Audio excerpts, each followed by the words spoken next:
Cedar Rapids, Iowa. December 24th, 2018. The stained glass windows of First Methodist Church glowed with colored light as families filled the pews for Christmas Eve service. Sarah Brennan sat with her husband Michael and their 5-year-old son Carl, expecting nothing more than familiar carols and the warmth of tradition. But in less than 3 minutes, their son would say something that would shatter everything they believed about faith, about Christ, about the very nature of salvation itself. Carl had been staring at the window depicting the ascension of Christ, his small body perfectly still. Then, without warning, he collapsed. Sarah screamed.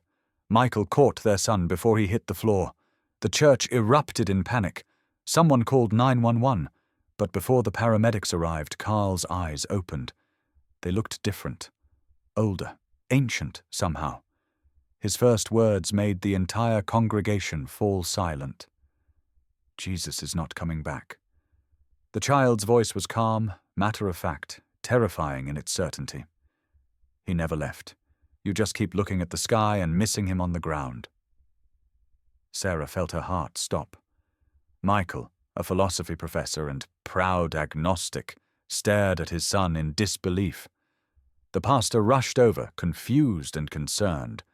Carl looked directly at him with those impossibly old eyes and said, "He walks among you every single day, but you wait for trumpets and clouds. The kingdom of God is already here. You just refuse to see it.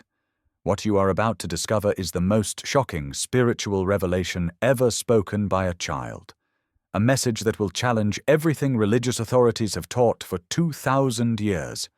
A truth that, when finally proven in the hidden chambers beneath Jerusalem, will make you weep for every moment you spent searching the heavens while he was standing right beside you, waiting to be recognized in the face of every stranger you passed. Before we continue, please consider subscribing to the channel and letting us know where you're watching from. We read every single comment and truly appreciate you taking the time to listen to the story. Before that Christmas Eve that changed everything, the Brennan family was perfectly, wonderfully ordinary. Michael Brennan taught philosophy at Coe College, a 15-minute drive from their modest 2-story home on the tree-lined streets of Cedar Rapids. He was the kind of professor students loved, patient and thoughtful, always willing to debate the big questions over coffee. But when it came to God, Michael had made his peace with uncertainty. He called himself an agnostic, not out of anger or rebellion, but from honest intellectual humility. "I don't know if there's a God," he would say calmly, "and I'm comfortable not knowing." His wife Sarah had learned to love him anyway, perhaps even because of his gentle skepticism. Sarah Brennan taught Sunday school at First Methodist Church, the same church she'd attended since childhood. Her faith was simple, warm, uncomplicated. She believed in a loving God, in prayer, in the gentle teachings of Jesus about kindness and forgiveness. She never tried to convert Michael. They had an unspoken agreement, a respectful truce that made their marriage work beautifully. She went to church on Sundays. He stayed home and made pancakes. They met in the middle with love. And then there was Carl, 5 years old, gap-toothed, obsessed with dinosaurs and chicken nuggets. He had Michael's dark hair and Sarah's bright smile. He attended kindergarten at Grant Wood Elementary, where his teacher described him as sweet, energetic, completely average. He could barely sit still during circle time. He couldn't tie his shoes yet. He thought broccoli was punishment. When Sarah took him to Sunday school, he colored pictures of Noah's Ark and asked if dinosaurs were on the boat.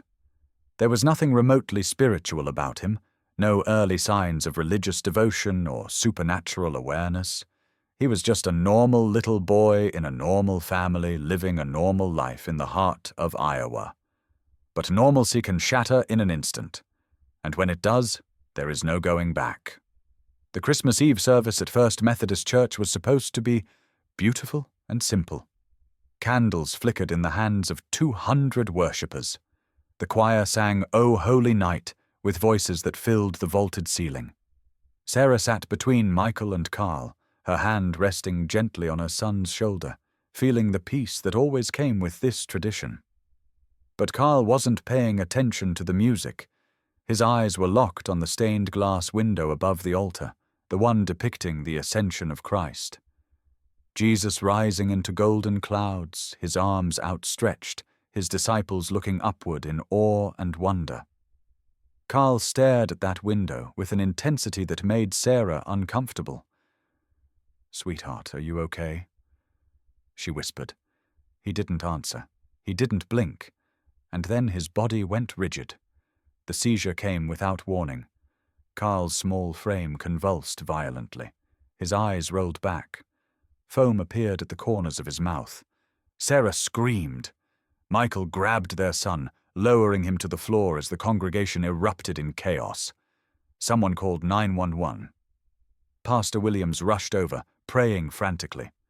The paramedics arrived within 6 minutes, stabilizing Carl and rushing him to Mercy Medical Center. The CT scan showed nothing. The MRI showed nothing. Blood work came back normal. Dr. Patel, a calm neurologist with 20 years of experience, told the terrified parents that sometimes children have isolated seizures with no identifiable cause. "We'll monitor him overnight, but I don't see anything concerning." It was 3 a.m. when Carl finally opened his eyes. Michael and Sarah were at his bedside, exhausted and afraid. Their son looked at them, and Sarah's breath caught. His eyes looked wrong, not sick, not confused, just old, ancient, weathered by centuries. Carl's voice was steady, clear, impossibly calm for a child who'd just suffered a traumatic medical event. "He's not coming back. He never left. You just keep waiting for the sky to open while he's standing right next to you." Sarah grabbed Michael's hand, her entire body trembling. Their 5-year-old son had just spoken with the gravity of a prophet. They brought Carl home the next morning. Dr. Patel had found nothing wrong, no neurological damage, no explanation for the seizure or the strange words that followed. Maybe it was the trauma of the event. The doctor suggested. Sometimes the brain does odd things under stress. Give it a few days. But the strangeness didn't fade. It intensified. Carl started talking about Jesus the way other children talked about their best friends. Not as a distant figure from Bible stories, but as someone real, someone present, someone he knew intimately. At breakfast 2 days after Christmas, Carl looked up from his cereal and said, "His eyes aren't blue like in the pictures, Mum. They're dark brown, almost black, with gold flecks when the sun hits them. The kind of eyes that have seen everything and still choose to love." Sarah's spoon clattered against her bowl. "Where did you hear that, baby?" "I didn't hear it," Carl said simply. "I see him." Michael, sitting across the table with his coffee and newspaper, tried to stay calm. "Son, you're talking about Jesus." Carl nodded. "He has a scar on his left hand, not from the nails, from when he was a boy and cut himself making a chair in Joseph's workshop. And his laugh, it sounds like wind through olive trees, warm and low and safe." The details kept coming, relentless and specific. Over the next week, Carl described the exact timbre of Jesus' voice, the way he walked with a slight limp from an old ankle injury, the smell of sawdust and bread that clung to his robes. He spoke about the calluses on his carpenter's hands, the silver streaks in his beard, the way his presence felt like standing near a fire on a winter night. And always, always, Carl repeated the same message. "He walks among you right now, every single day. But you keep waiting for the sky to open, so you miss him. You miss him in the homeless man outside the grocery store. You miss him in the nurse who held my hand at the hospital. He's here, but you refuse to see." On New Year's Day, Carl walked into the kitchen where Sarah was making breakfast and began speaking in a language she didn't recognize. The words flowed from his mouth with perfect fluency, guttural and ancient, syllables that seemed to carry weight beyond meaning. Michael grabbed his phone and started recording, his hands shaking. Carl spoke for nearly 2 minutes before stopping, tears streaming down his face. "What was that?" Michael whispered. Sarah was already searching on her phone, playing the recording back. She found a website with audio samples of ancient languages. Her face went pale. It's Aramaic, the language Jesus spoke. But Carl had never studied languages. He watched cartoons. He could barely read English. That same afternoon, Carl asked for paper and pencils. He sat at the kitchen table and began drawing with focused intensity. The architectural plans that emerged were impossibly detailed. Stone archways, underground chambers, precise measurements written in careful numbers. Sarah called Pastor Williams, who arrived within the hour and stared at the drawings in shock. "This is the original Church of the Holy Sepulchre," he said, his voice barely above a whisper. "Before the fire of 1808, before the reconstructions, these details, they're only in academic texts. How could he possibly know this?" But the most disturbing moments came when Carl talked about the disciples. He described conversations between Peter and John that appeared in no gospel, debates between Mary Magdalene and Thomas that no biblical scholar had ever documented. He wept when he spoke about their fear, their doubt, their struggle to understand what Jesus was really trying to teach them. They weren't ready. Carl sobbed, his small body shaking. They wanted a king with armies and thrones. They wanted the sky to break open and God to destroy their enemies. But he kept trying to tell them, "The kingdom is here. It's in your hearts. It's in how you love each other." And they still didn't understand. Sarah held her son, tears flowing down her own face. Michael filmed everything, terrified and helpless.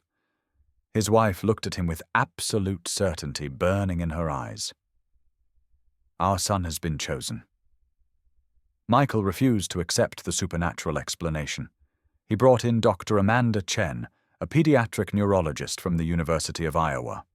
She ran every test available: EEGs, cognitive assessments, neuropsychological evaluations.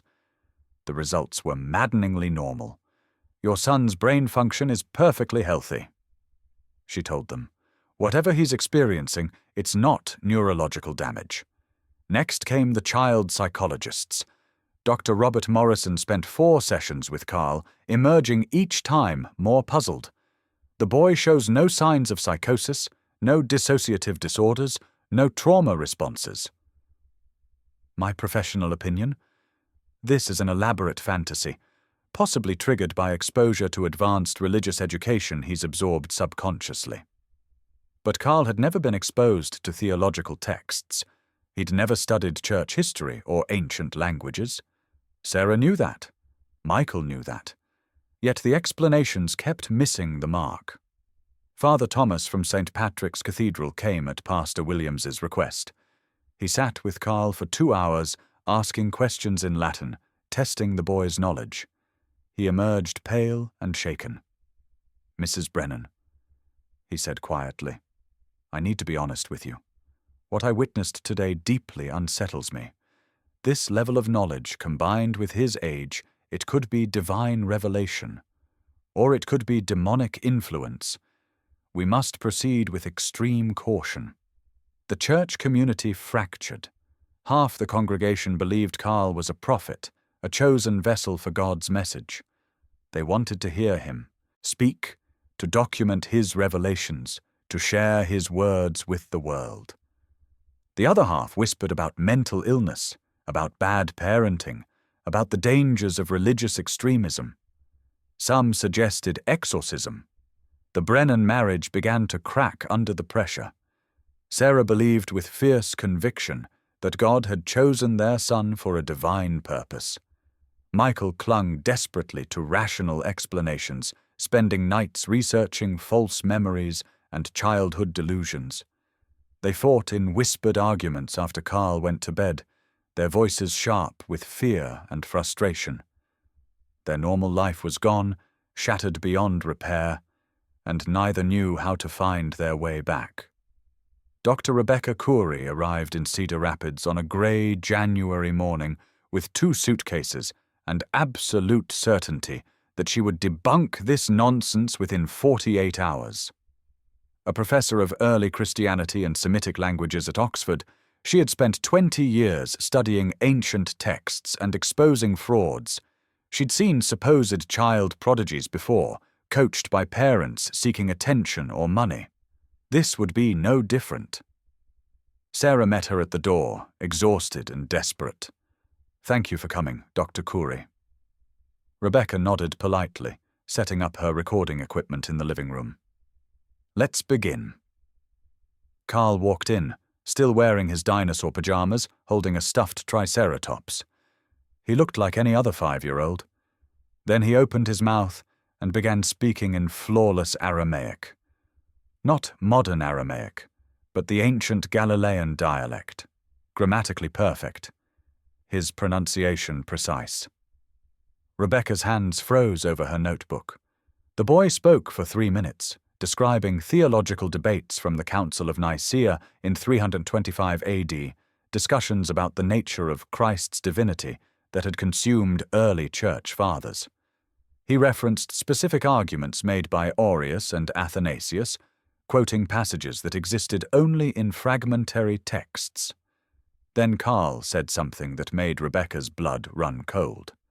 He described a letter written by Bishop Eusebius that she had only seen once, 5 years ago, in the restricted archives beneath the Vatican Library. A letter that had never been published, never been photographed, never been discussed outside a handful of scholars who had signed confidentiality agreements. The boy quoted 3 sentences from that letter, word for word, perfect ancient Greek. Rebecca's pen slipped from her fingers. Her breathing became shallow. Carl looked at her with those ancient eyes and switched to English. "You saw that letter in 2014. You were wearing a blue sweater. You cried when you read it because you realized how much had been lost." The scholar collapsed into sobs, her professional skepticism shattered completely. "This child knows things that died with the apostles," she whispered. "Things that should be impossible." Dr. Coury set up her camera equipment in the Brennan living room 3 days after her arrival. She had called colleagues at Oxford, theologians in Rome, scholars in Jerusalem. Everyone needed to see this. Everyone needed to hear what this child was saying. Carl sat on the couch, small and fragile in his oversized sweater, looking nothing like a prophet. Dr. Coury pressed record. "Carl, can you explain what you've been trying to tell people about Jesus?" The boy took a deep breath, and when he spoke, his voice carried a weight that seemed impossible for someone so young. "Jesus is not coming back because he never left. The second coming isn't an event you wait for. It's a recognition you've been refusing to make. People think the sky will break open, that trumpets will sound, that Christ will descend on clouds with armies of angels. But that's not what he taught. That's what frightened people wanted him to mean." Carl's eyes filled with tears. "Christ has been returning every single day since the moment he ascended. He returns in every act of love, every moment of true compassion, every time a human being serves another selflessly, without expecting anything in return. When you give bread to the hungry, that's Christ returning. When you sit with the dying and hold their hand, that's Christ returning. When you forgive someone who hurt you, that's Christ returning. The kingdom of God is already here. It's been here all along. But you keep looking at the sky, waiting for a cosmic event, and you miss him. You miss him in the homeless man you passed outside the grocery store this morning. You miss him in the nurse who worked a double shift to care for patients. You miss him in the teacher who stayed late to help a struggling student." Sarah was crying. Michael stood frozen, his entire world-view crumbling. Dr. Coury's hands trembled as she held the camera steady. "He's here," Carl whispered. "He's always been here. The second coming is happening right now. You just have to finally see it." 2 days after the recorded session, Carl walked into the living room where Dr. Coury was reviewing footage and said, "I can prove it. There's evidence. Physical evidence that will show you the truth." The scholar looked up from her laptop. What kind of evidence? Scrolls, documents, written by the disciples and by Jesus himself. They're hidden beneath the Church of the Holy Sepulchre, in a chamber no one knows exists anymore. Carl sat down and began drawing with the same focused intensity he'd shown before. The map that emerged was architecturally precise, showing levels beneath the church, passageways that branched off from known areas, measurements in ancient cubits. "Here," Carl said, pointing to a specific location. 17 steps down from the chapel of St. Helena, there's a stone with a Chi Rho symbol carved on the bottom left corner. Push it inward and turn it clockwise. The passage opens. Dr. Corey stared at the map. She had visited the Church of the Holy Sepulchre a dozen times, had studied its architecture extensively. The chapel Carl described existed, but the passage he indicated was not in any modern survey. She made calls, first to colleagues at Hebrew University, then to church officials in Jerusalem, finally to a contact at the Israeli Antiquities Authority. The conversations were difficult. A 5-year-old American boy claims to know about a hidden chamber beneath one of Christianity's holiest sites. It sounded absurd, but Dr. Corey's reputation carried weight, and Carl's map was too detailed, too specific to dismiss entirely. 3 weeks later, the Brennan family boarded a flight to Tel Aviv. Sarah prayed quietly in her seat. Michael gripped the armrest, terrified of what they might find or fail to find. Carl looked out the window at the clouds below and said, "He's down there too, in the pilot flying this plane, in the flight attendant who smiled at that scared passenger. You just have to see." In Jerusalem, religious authorities waited, skeptical but undeniably intrigued by this impossible child and his claims. The chapel of St. Helena sits deep beneath the Church of the Holy Sepulchre, carved into bedrock, ancient and silent. Dr. Corey led the way, followed by Father Dominic from the Franciscan custody, 2 archaeologists from Hebrew University, and the Brennan family. Carl walked with perfect confidence, as if he'd made this journey 1,000 times before. 17 steps down, he said, pointing. There, the Chi Rho symbol. The archaeologists examined the stone Carl indicated. Dr. Eli Shapiro, who had worked on this site for 15 years, had never noticed the faint carving in the bottom left corner. He ran his fingers over the ancient symbol, then pushed inward and turned. The grinding of stone against stone echoed through the chamber. A passage opened, narrow and dark, untouched for centuries. The team descended carefully, their flashlights cutting through absolute darkness. The air smelled of dust and time. 30 feet down, the passage opened into a chamber. And there, preserved by the dry, sealed environment, were dozens of scrolls. Dr. Corey's hands shook as she carefully unrolled the first one. Aramaic script, dating techniques would later confirm from the 1st century. The documents detailed debates among early disciples about how to teach Christ's message to a world that expected a warrior king, not a teacher of love. But one scroll was different.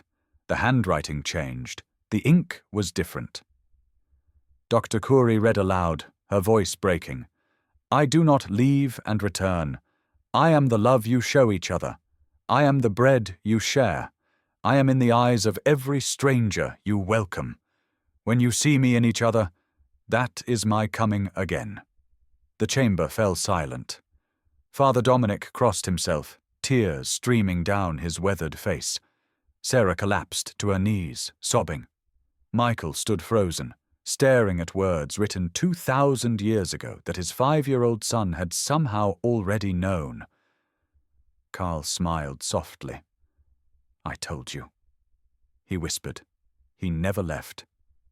The scrolls were transported under armed guard to a secure facility at Hebrew University. Carbon dating confirmed what the paleographers already suspected from the script analysis. 1st century. The Aramaic and Greek matched linguistic patterns from that exact period. The ink composition was consistent with materials available in ancient Judea. Within 2 weeks, scholars from Oxford, the Vatican, and institutions across the world verified the impossible. These documents were authentic. The theological implications were staggering. News spread through religious communities like wildfire. The Church of the Holy Sepulchre scrolls, as they became known, suggested that early Christians had struggled with how to convey Christ's actual teachings to a world that expected apocalyptic intervention. The debate about the nature of the Second Coming had existed from the very beginning, and a 5-year-old boy from Iowa had led scholars directly to proof. But something else was happening. Back in Cedar Rapids, Carl was changing again. The ancient weight in his eyes began to lift. He stopped speaking Aramaic mid-sentence one morning, looking confused, as if waking from a dream. Over the following days, the impossible knowledge drained away like water through his fingers. He forgot the names of disciples he'd quoted so precisely. He couldn't remember the architectural details he'd drawn. Dr. Khoury called daily to document the process, both fascinated and heartbroken. 3 weeks after Jerusalem, Carl was playing with action figures in the living room, making sound effects as plastic heroes battled plastic villains.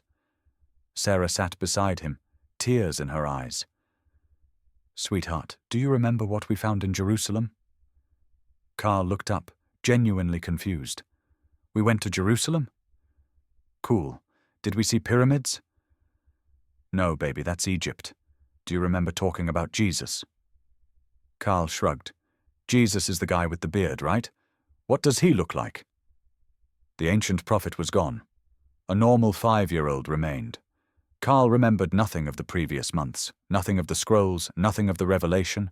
The mission, whatever it had been, was complete. 6 months later, the Brennan family sat around their dinner table on a warm June evening. Carl was complaining about eating green beans, negotiating for extra dessert, being perfectly, wonderfully 5 years old. But the world around them had changed forever. The Church of the Holy Sepulchre scrolls were being studied at universities across the globe. Theological conferences debated their implications. Ancient Christianity scholars were rewriting textbooks. The debate about the Second Coming, about Christ's true message, had been reignited by documents a child had led them to find. Michael Brennan no longer called himself an agnostic, not because he'd found certainty, but because he'd found purpose. Every Tuesday and Thursday evening, he volunteered at the Waypoint shelter downtown, serving meals, listening to stories, looking into the eyes of every person who walked through those doors. He was searching for the Christ his son had described, and some nights, in moments of genuine connection and shared humanity, he swore he could feel it. Sarah taught Sunday school differently now. She no longer focused on waiting for Jesus to return someday. Instead, she asked her students, "Where did you see Jesus this week? In what act of kindness? In whose smile?" The children shared stories of compassion, of love, of humans serving humans. The kingdom of God, Sarah realized, had always been right there in those moments.